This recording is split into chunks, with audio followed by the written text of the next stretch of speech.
नाभिकीय अभिक्रियाएं होती है उसमें कुछ ऊर्जा हमेशा निकलती है। नाभिकीय अभिक्रियाओं के वक्त निकलने वाली ऊर्जा को कहते हैं हम लोग नाभिकीय ऊर्जा। तो अब नाभिकीय अभिक्रियाएं कौन सी होती है? तो अपन अपने कोर्स में जो अगर देखें तो हम देखेंगे कि नाभिकीय ऊर्जा हमें दो चीजों से प्राप्त होती है। एक होती है नाभिकीय विखंडन और एक हम पढ़ेंगे हमारा नाभिकीय संघनन। ठीक है, तो जिन नाभिकीय अभिक्रियाओं द्वारा ऊर्जा प्राप्त होती है उसे हम लोग क्या कहते हैं? नाभिकीय ऊर्जा। उसे क्या कहते हैं? नाभिकीय ऊर्जा। नाभिकीय अभिक्रियाओं द्वारा प्राप्त ऊर्जा को नाभिकीय ऊर्जा कहते हैं। दो विधि द्वारा प्राप्त होती है, नाभिकीय विखंडन और नाभिकीय संघनन। आज हम लोग विस्तृत रूप से नाभिकीय विखंडन को पढ़ेंगे। क्या क्या देखेंगे हम? नाभिकीय विखंडन क्या होता है, कैसे होता है, नाभिकीय भट्टी क्या होती है, नियंत्रित और अनियंत्रित श्रृंखला क्या होती है। यह रहेगा हमारा आज का टॉपिक। तो आज हम लोग कवर करेंगे नाभिकीय विखंडन। जैसे हमने कल बात करी थी कि जो भारी नाभिक होते हैं, भारी नाभिक मतलब जिनके ए का मान 200 से अधिक है, जिनके ए का मान 200 से अधिक है, ऐसे सभी क्या कहलाते हैं? हमारे भारी नाभिक कहलाते हैं। हमने देखा कि इन सभी भारी नाभिकों की बंधन ऊर्जा प्रति न्यूक्लियॉन क्या होती है? कम। ऐसे भारी नाभिकों की जो बंधन ऊर्जा प्रति न्यूक्लियॉन हमने कल वक्र से देखा वो कैसी होती है? कम होने का तात्पर्य है कि इनका स्थायित्व कम होता है। इनके ये थोड़े कम स्थायी होते हैं। कैसे होते हैं ये? कम स्थायी। कैसे पता लगा मुझे कम स्थायी है? क्योंकि इनकी नाभिकीय ऊर्जा प्रति न्यूक्लियॉन क्या होती है? कम। तो ये चाहेंगे कि हमारी ये चीज बढ़े, है ना? कैसे बढ़ेगी इसकी? कैसे बढ़ेगी? कल याद करो, ग्राफ अपन ने देखा था कुछ इस बाती का ग्राफ था। ये सारे भारी नाभिक अगर मैं मान लूं 200, तो ये सारे भारी नाभिक है। तो ये अगर किसी भांति मध्यवर्ती नाभिक बन जाए, यानी कि अपने से थोड़े कम ए वाले, इधर ए का मान क्या है? कम है। अगर ये भारी नाभिक टूटकर, है ना, इनमें किसी प्रकार से कुछ कमी हो, ये नाभिक क्या है? हल्के हो जाए, थोड़े बहुत ज्यादा हल्के होंगे तो फिर वही समस्या आ जाएगी स्थायित्व की। तो हम देखते हैं अगर भारी नाभिक में विखंडन कराया जाए, यानी कि इनको किसी प्रकार से तोड़ा जाए, है ना, तो हमको क्या प्राप्त होंगे? मध्यवर्ती नाभिक प्राप्त होंगे जिनका स्थायित्व अधिक है। जिनका स्थायित्व क्या है? स्थायित्व हमने किस हिसाब से समझा था कल? बंधन ऊर्जा प्रति न्यूक्लियॉन। जिसके भी नाभिक का बंधन ऊर्जा प्रति न्यूक्लियॉन अधिक होगा वे सभी नाभिक अधिक स्थायी होंगे। ठीक है, तो हम इस निष्कर्ष पर पहुंचते हैं कि जितने भी भारी नाभिक है वे सभी के सभी क्या करेंगे? विखंडन दर्शाएंगे। वे सभी के सभी क्या करेंगे? विखंडन दर्शाएंगे, जिसके द्वारा वो क्या हो जाए? और अधिक स्थायी हो जाए। ठीक है, तो हम देखते हैं यहाँ पर उदाहरण कि अपना जो यूरेनियम 235 है, क्या है? यूरेनियम 235 है ना? जब इस पर यूरेनियम 235 पर जब हम लोग न्यूट्रॉन की बौछार करते हैं, किसकी बौछार कर रहे हैं? न्यूट्रॉन की बौछार करते हैं, तो ये क्या होता है? ये बेरियम, क्रिप्टॉन, कुछ न्यूट्रॉन और नाभिकीय ऊर्जा में बदलता है। यानी ये भारी नाभिक जो है मेरा यूरेनियम 235, ये भारी है, ये कैसा नाभिक है मेरा? भारी नाभिक। भारी नाभिक है। इस भारी नाभिक को हमने किसकी बौछार कराई?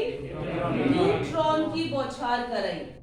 जब आपने न्यूट्रॉन की बौछार कराई तो क्या बना मेरे पास में? बेरियम और क्रिप्टॉन। इसका क्या है? 96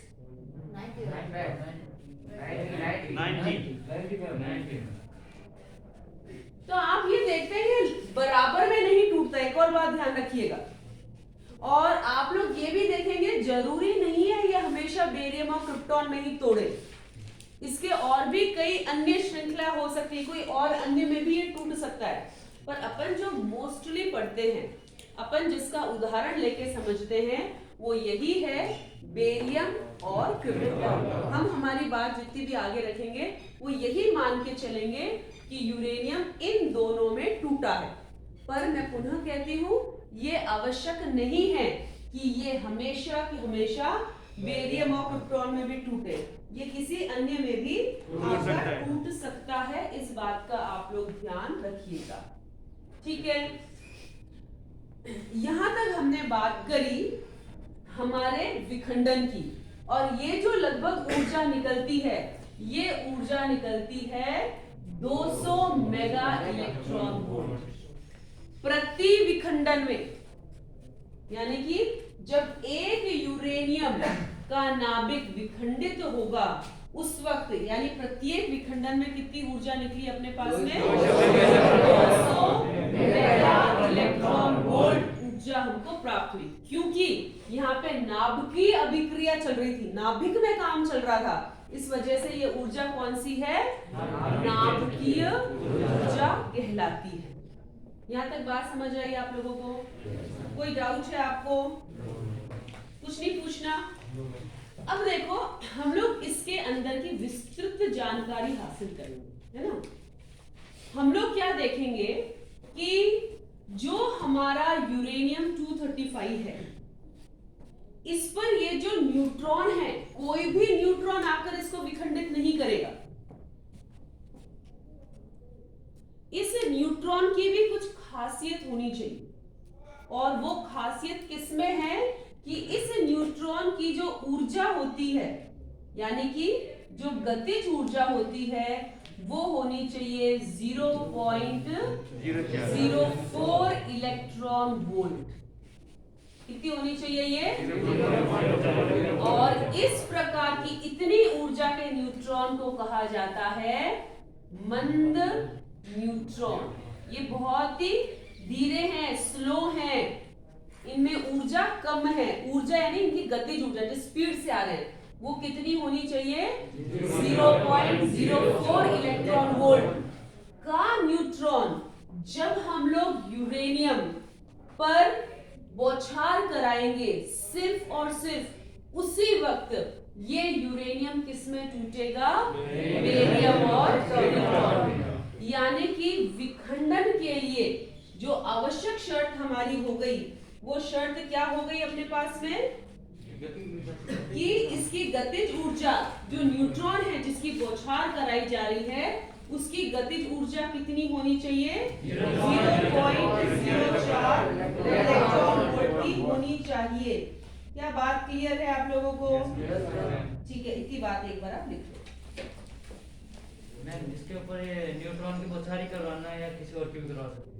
न्यूट्रॉन की कराएंगे, अपन देखेंगे ऐसा क्यों होता है, किसी और की नहीं।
गतिज हो जाएगा।